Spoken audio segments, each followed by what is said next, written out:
खबर करेंगे जरा परमनीत शंकर कपूर जी की।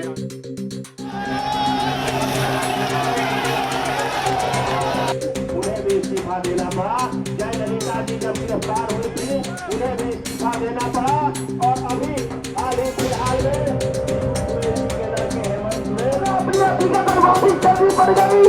तो ये स्पष्ट है क्या प्रश्न है केजरीवाल साहब, ये दिल्ली के लोगों को बताओ, अपना डीएनए प्रकट करो। तुम जो कहते थे मैं आम आदमी हूँ, मैं तो भ्रष्टाचार भावी के का तो नहीं है, ईडी माननीय प्रधानमंत्री जी का तो नहीं है। यह हमारा सौभाग्य है कि हमारे पास ऐसे यशस्वी प्रधानमंत्री हैं जिन्होंने यह स्पष्ट कर दिया है कि भ्रष्टाचार के मामले में जीरो टॉलरेंस होगा। खबर करेंगे जरा परमनीत शंकर कपूर जी के आग्रह है। केजरीवाल चोर है, गली गली में हमारे मंच पे केजरीवाल चोर है, केजरीवाल बीमारी है, दिल्ली छोड़ो दिल्ली छोड़ो। हमारे मंच पे हमारी बहन योगिता सिंह जी दिल्ली प्रदेश के उपाध्यक्ष। बहुत समझाया केजरीवाल को, बहुत समझाया, लेकिन माने कहा केजरीवाल जी को तो लगता है ये दिल्ली की जनता। खबर करेंगे जरा परमनीत शंकर कपूर जी के आग्रह है। केजरीवाल चोर है, गली गली में हमारे मंच पे केजरीवाल चोर है, केजरीवाल बीमारी है, दिल्ली छोड़ो दिल्ली छोड़ो। हमारे मंच पे हमारी बहन योगिता सिंह जी दिल्ली प्रदेश के उपाध्यक्ष। शराब घोटाले से लोगों का ध्यान भटकाना चाहते हैं। कभी कहते हैं आज एक ऑर्डर आ गया, फिर कहते हैं दूसरा ऑर्डर आ गया। 9 साल तक मुख्यमंत्री रहे अरविंद केजरीवाल जी, 9 साल तक तो उन्होंने ऑर्डर पास नहीं किया। अब जल मंत्री को नहीं पता कि दिल्ली के अंदर सूवेज और जल की प्रॉब्लम है, हेल्थ मिनिस्टर को ये नहीं पता कि दवाइयों की प्रॉब्लम है, लेकिन अरविंद केजरीवाल जो ईडी कस्टडी में है वो नौटंकी कर रहे हैं। मैंने आज जैलजी साहब से रिटर्न में कंप्लेंट दी है, ईडी डायरेक्टर को कंप्लेंट दी है कि जो फोर्ज लेटर उन्होंने प्रोड्यूस की थी उसके ऊपर इन पे कार्रवाई हो। और आज जो ऑर्डर कहा जो भारद्वाज जी ने, आज उन्होंने ऑर्डर नहीं दिखाया, वो समझ गए कि वो नकली ऑर्डर बना बैठे, उसमें जेल जाएंगे। ये प्रोटेस्ट जो आज वो कर रहे हैं लोगों का शराब घोटाले से ध्यान भटकाना चाहते हैं। हम दिल्ली के लोगों को बताना चाहते हैं ये अरविंद केजरीवाल वही हैं जो कहते थे मुख्यमंत्री की कुर्सी में अपने जूते की नोक पर रखता हूँ। आज जूता भी नहीं है और नोक भी नहीं है। और अब कहते हैं कि जो क्रिमिनल जेल के अंदर जैसे गैंग ऑपरेट करते हैं, जैसे एक्सटॉर्शनिस्ट गैंग ऑपरेट करते हैं जेल से, कहते मैं ऐसे मुख्यमंत्री का दफ्तर ऑपरेट करूंगा। आपकी क्या डरे क्यों हुए हो? क्या आपको ये डर है कि आपकी चोरियां पकड़ी गई या बाहर नहीं आएंगे? आप इतना डरे क्यों हुए हैं? कोई आपके पास अधिकार नहीं है, इसलिए आज हम सड़कों पे हैं। अरविंद केजरीवाल जैसा भ्रष्ट, करप्ट, शराब के घोटाले करने वाला, जेल में जाने वाला मुख्यमंत्री नहीं रह सकता, उसको वहां पर रिजाइन देना होगा। दिल्ली का मुख्यमंत्री कट्टर बेईमान है, भ्रष्टाचारी है, उसने दिल्ली के पैसों को लूटा है। उसके इस्तीफे की मांग को लेकर हम दिल्ली सचिवालय जा रहे हैं। कोई सरकार नहीं चल रही, आम आदमी पार्टी का जैसे चरित्र फर्जी है, इनके आदेश भी फर्जी है। 9-10 सालों से आप सरकार में हैं, लोगों को पानी मिल नहीं रहा, बिल गलत आ रहे हैं, गंदा पानी आ रहा है। आज आपको पानी की चिंता याद आ रही है? अस्पतालों में नकली दवाइयां देने का काम अरविंद केजरीवाल ने किया, लोगों को जान से खेलने का काम अरविंद केजरीवाल ने किया। आज इनको स्वास्थ्य की चिंता हो रही है। सिर्फ सारा का सारा फर्जी वाला अरविंद केजरीवाल, कट्टर बेईमान, इस्तीफा देना होगा। 9 साल बाद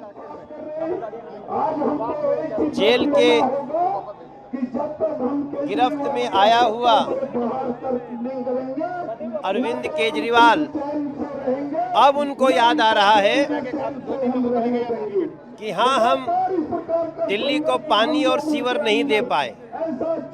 अब उनको याद आ रहा है, आज उनके प्रेस कॉन्फ्रेंस चल रहे हैं कि हम दिल्ली को अस्पताल में दवाइयां नहीं दे पाए।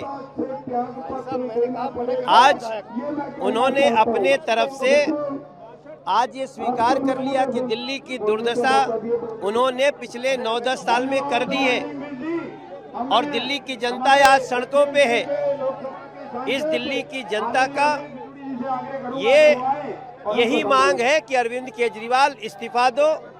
उन्होंने न सिर्फ दिल्ली को लूटा है बल्कि दिल्ली को पानी के बिना, साफ पानी के बिना, सीवर के बिना, दवाइयों के बिना, एक जो मिनिमम गरीबों की जो जरूरत होती है उसके बिना दिल्ली को रसातल में पहुंचा दिया। लोग खून के आंसू रो रहे हैं। ऐसे अरविंद केजरीवाल इस्तीफा दो, आज दिल्ली की जनता सड़कों पे है। यहाँ पे आए सभी मेरे माताएं बहनें सारे जिलों से मंडलों से हैं मेरे पदाधिकारी गण। भाई आपको याद होगा कि केजरीवाल जब दिल्ली में सत्ता में आए थे तो उन्होंने कहा था केजरीवाल आज शराब के भ्रष्टाचार के आरोप में जेल में बंद है साथियों। जब ये शराब नीति आई थी तो भारतीय जनता पार्टी के सभी कार्यकर्ता सड़कों पर उतरे थे।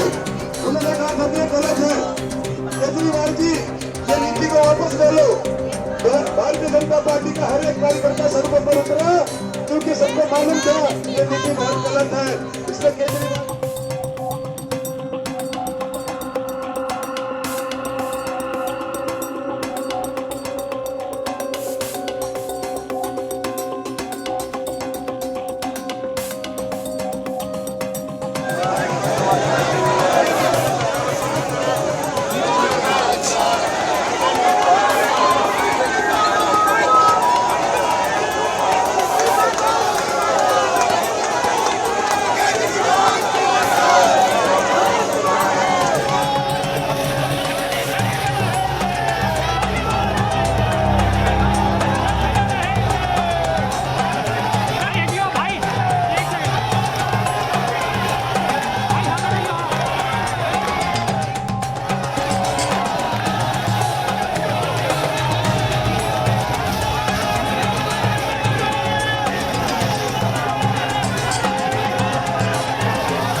डेमोक्रेसी की लड़ाई में पूरा इंडिया गठबंधन एक साथ एकजुट खड़ा है और जिस तरीके से देश के अंदर एक डर का माहौल पैदा करने की कोशिश की जा रही है, जिस तरीके से लोकतंत्र को खत्म करने की कोशिश की जा रही है, हम कांग्रेस पार्टी पूरी तरीके से इसमें पूरी साथ खड़ी है और जो भी लड़ाई होगी हम सब मिलकर लड़ेंगे। बीजेपी एक तरह से आरोप लगा रही है कि आप लोग ही थे जो इस मामले पे सवाल खड़े करते थे और अब फिर से साथ खड़े। बीजेपी सवाल उठा रही, बीजेपी इस बात पर सवाल नहीं उठा रही कि जिसको प्रधानमंत्री जी कह रहे थे कि 70,000 करोड़ का घोटाला किया है और 2 दिन बाद उसको उप मुख्यमंत्री बना देती है। जिस तरीके से छगन भुजबल, हेमंत बिस्वा शर्मा, तमाम लोग जो शामिल हुए, किसको डेमोक्रेसी का पाठ भारतीय जनता पार्टी पढ़ाना चाहती है। पूरी तरीके से पूरी ताकत के साथ प्रजातंत्र को जिंदा रखने के लिए जिस तरीके से राहुल जी ने 10,000 किलोमीटर की यात्रा की, वो पूरी ताकत के साथ हम एक साथ खड़े और इस लड़ाई को मिलकर लड़ेंगे। अरविंद केजरीवाल अभी क्योंकि नहीं, आम आदमी पार्टी के सबसे बड़े नेता अरविंद केजरीवाल भी है, तो क्या आपको लगता है कांग्रेस पार्टी उस कमी को पूरा करेगी आम आदमी पार्टी के साथ मिलकर? देखिए, हमने कहा एक मजबूत गठबंधन है और पूरी ताकत के साथ इस लड़ाई को हम लड़ेंगे। आज कांग्रेस के, लेफ्ट के और जो भी लोग आज और पिछले कई दिनों से इंडिया गठबंधन के साथ और अरविंद केजरीवाल जी के साथ खड़े हैं, इस डेमोक्रेसी की लड़ाई में खड़े हैं, देश में चुनावों को बचाने के लिए खड़े हैं, हम सबका धन्यवाद करते हैं। अरविंद जी के अरेस्ट के बाद पूरा हिंदुस्तान इकट्ठा हो गया है। जिस प्रकार से डेमोक्रेसी को चलने का प्रयत्न किया है मोदी जी ने, ये पूरा देश आज एक आवाज में कह रहा है कि शहीद भगत सिंह की भारत को बचाना है। देखिए, आज पूरा देश देख रहा है कि लोकतंत्र की हत्या हो रही है। एक के बाद एक विपक्ष पे हमला हो रहा है। पहले एक sitting chief minister Hemant Soren ji को गिरफ्तार किया जाता है, अरविंद केजरीवाल जी को गिरफ्तार किया जाता है। अगर एक एक करके विपक्ष के सारे नेताओं को जेल में डाल देंगे तो चुनाव का मतलब क्या हुआ? ये तो तानाशाही है। तानाशाही में विपक्ष के नेताओं को जेल डाला जाता है। तानाशाही में विपक्ष की पार्टियों के बैंक अकाउंट फ्रीज किए जाते हैं और आज भारत में भी यही हो रहा है। बीजेपी जो है वो देश में डिक्टेटरशिप लाना चाहती है, ये नहीं चाहते। अगर दिल्ली में सरकार नहीं बनी तो दिल्ली में सरकार की चलने नहीं देनी, एलजी की चलेगी। अगर पंजाब में सरकार नहीं बनी तो गवर्नर तंग करेगा। अगर बंगाल में सरकार नहीं बनी तो गवर्नर रूल करेगा। अगर केरला में सरकार नहीं बनी तो गवर्नर रूल करेगा। अगर झारखंड में सरकार नहीं बनी, हेमंत सोरेन को गिरफ्तार करेंगे। अगर तमिलनाडु में सरकार नहीं बनी तो गवर्नर चीफ मिनिस्टर का भाषण ही नहीं पड़ेगा, जो पढ़ना जरूरी होता है। ये बाबा साहब डॉक्टर भीमराव अंबेडकर का संविधान खतरे में है। आओ मेरे दोस्तों, 140 करोड़ लोगों को कहता हूं, आओ इकट्ठे हो जाएं, वरना ये देश बर्बादी की तरफ लेके जा रहे हैं। ये सिर्फ और सिर्फ अपनी फोटो, अपने काम, बस और कोई काम नहीं। ED, CBI, supreme court, election commission, NITI Aayog किसी की बात नहीं मानते। ये क्या समझ रखा है इन्होंने देश को? ये देश किसी के बाप की जागीर नहीं है।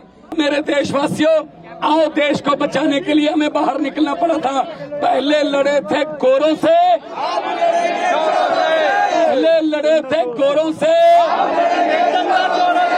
तो ये आ गए आजकल के नए अंग्रेज।